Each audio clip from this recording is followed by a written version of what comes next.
20 years ago, something vanished from Simon Cowell's life. Not a person. Not fame. Not money. Something small. Something irreplaceable. And when it reappeared on the America's Got Talent stage, held in the trembling hands of a stranger, no one in that theater, or watching at home, was ready for what happened next. The audience had seen Simon cry before. They'd watched him press the golden buzzer with tears streaming down his face. But this was different. This time, when he stood from the judge's table, when he walked toward the stage with his microphone forgotten on the desk, when his voice cracked and his hands covered his face, everyone knew this wasn't about talent. This was about something deeper. Something human. The woman standing center stage wasn't a singer. She wasn't a dancer. She was 63 years old, silver hair pulled back, wearing a simple blue dress that looked like it had been carefully chosen for this exact moment.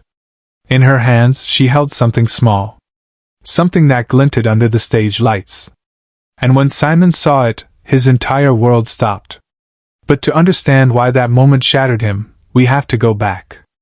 Back to before the fame, before the empire, before the man in the black t-shirt became the most feared judge in television history. Subscribe now, because the most powerful part of this story is still ahead. London. Simon Cowell was 27 years old, and nobody. He was working at a small record label, drowning in debt, sleeping on a friend's couch, and questioning every decision that had led him there. His father, Eric, was the only person who still believed in him. Every Sunday, they'd meet at the same pub. And every Sunday, Eric would say the same thing. "You're going to make it, Simon. I know you will." Eric Cowell was a music industry executive himself, but not the flashy kind. He was the kind who mentored young talent, who believed in second chances, who wore the same watch every single day, a silver pocket watch his own father had given him in 1952. It was scratched, worn, and completely out of style. But Eric never took it off. And one day, when Simon was at his lowest, Eric did something unexpected. He took off the watch. He placed it in Simon's hand. And he said, "Keep this. When you doubt yourself, hold it. Remember that someone believes in you." Simon tried to refuse. "Dad, this is yours. Grandfather's. Now it's yours," Eric said. "And one day, you'll give it to someone who needs it more than you do." Simon kept that watch for 12 years. Through every rejection. Through every failure. Through the slow, grinding climb to success. He'd hold it before big meetings. He'd touch it in his pocket during negotiations. It became his talisman. His proof that he came from something real. And then, in 1999, Eric Cowell died. Suddenly. Heart attack. Simon was in Los Angeles when he got the call. He flew back to London numb, shattered. And at the funeral, surrounded by family he barely recognized anymore, he realized something. The watch. He couldn't find it. He'd lost his father's watch. He tore apart his apartment. His car. His office. Called every hotel he'd stayed in. But it was gone. And with it, the last physical connection to the man who'd believed in him when no one else did. Simon never spoke about it publicly. He buried the loss the same way he buried his grief, deep, silent, and alone. Until 20 years later, when a stranger walked onto the AGT stage holding it in her hands. Her name was Margaret Lawson. She walked onto the stage slowly, not with the confidence of a performer, but with the careful steps of someone carrying something fragile. The audience clapped politely, unsure. Howie leaned forward. Heidi smiled. Sophia adjusted her seat. And Simon, as always, leaned back with his arms crossed, waiting. "Hello?" Margaret said into the microphone. Her voice was steady but soft. "My name is Margaret. I'm not here to sing or dance. I'm here because 20 years ago, I found something that didn't belong to me. And I've been looking for the person it belongs to ever since." Simon's expression didn't change. Not yet. But Howie tilted his head. "What did you find?" Margaret reached into her pocket. She pulled out a small velvet pouch. and from it she drew a silver pocket watch, scratched and worn, with initials engraved on the back, EPC. The camera cut to Simon. His face went pale. His arms dropped. He sat up straight, staring, frozen. "I found this in a taxi in London," Margaret continued. "In 1999. I was a cab driver. Someone left it in the back seat. I tried to return it. I went to the address engraved inside the cover. But the family had moved. I kept it. I told myself I'd find the owner someday. And then, a few years ago, I saw an interview. Simon Cowell talking about his father. He mentioned a watch. The same initials. The same year. And I knew this was his." The audience was dead silent. You could hear people breathing. Simon's hand was over his mouth. His eyes were red. Simon Cowell stopped the show. No one knew what was happening. He stood up. Slowly. His chair scraped against the floor. Terry Crews, the host, stepped back. The other judges watched, confused, concerned. Simon walked around the judges' table. He left his microphone behind. And he walked toward the stage. Margaret stood there, tears now streaming down her face, holding the watch out toward him. "I'm so sorry it took so long," she whispered. "But I never forgot. I couldn't." Simon climbed onto the stage. Not something he ever did. Not something producers ever allowed. But no one stopped him. He walked right up to Margaret. And for a long moment, he just looked at her. Then he looked down at the watch in her hands. "My father gave me this," Simon said, his voice barely above a whisper. The microphones barely picked it up, but they did. "The last thing he ever gave me. I thought I'd lost it forever." "You didn't lose it," Margaret said gently. "It was just waiting to come home." Simon took the watch. His hands were shaking. He turned it over, ran his thumb across the initials, opened the cover. Inside was a photo. Faded, old, but still there. A photo of Simon as a child, sitting on his father's lap. And that's when Simon Cowell, the man who'd made a career out of being unbreakable, broke. He covered his face with both hands. His shoulders shook. The audience gasped. Some started crying. Howie stood up. Heidi's hand was over her heart. Sophia was openly sobbing. And Margaret, this stranger who'd spent 2 decades searching for the rightful owner of a lost watch, stepped forward and put her hand on Simon's shoulder. "He'd be so proud of you," she said. Simon couldn't speak. He nodded. He pulled her into a hug. And the audience erupted. Not in applause. In something deeper. A standing ovation that felt less like celebration and more like collective catharsis. Backstage, producers were begging him to continue, but he didn't. The show went to commercial. Simon stayed on that stage for 5 full minutes, just holding the watch, talking quietly with Margaret. When cameras came back, he was sitting on the edge of the stage, wiped his face, and finally spoke into a microphone someone handed him. "I've been doing this job for a long time," Simon said, voice hoarse.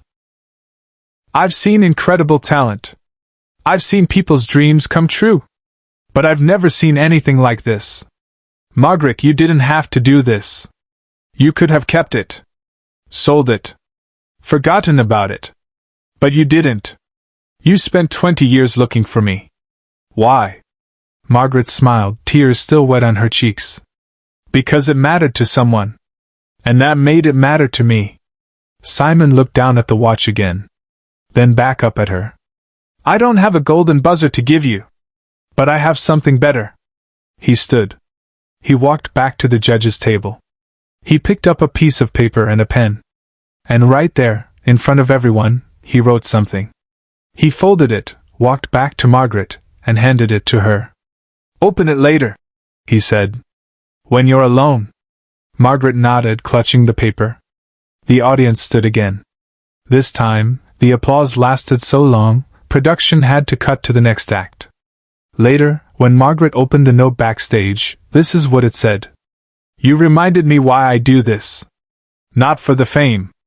Not for the show, but because sometimes we all need someone to believe in us. Thank you for believing that this mattered. My father would have loved you, Simon. But what happened next, no one in the theater, or watching at home, could ever forget. The episode aired 3 weeks later. It became the most watched AGT episode in history. Not because of a singer.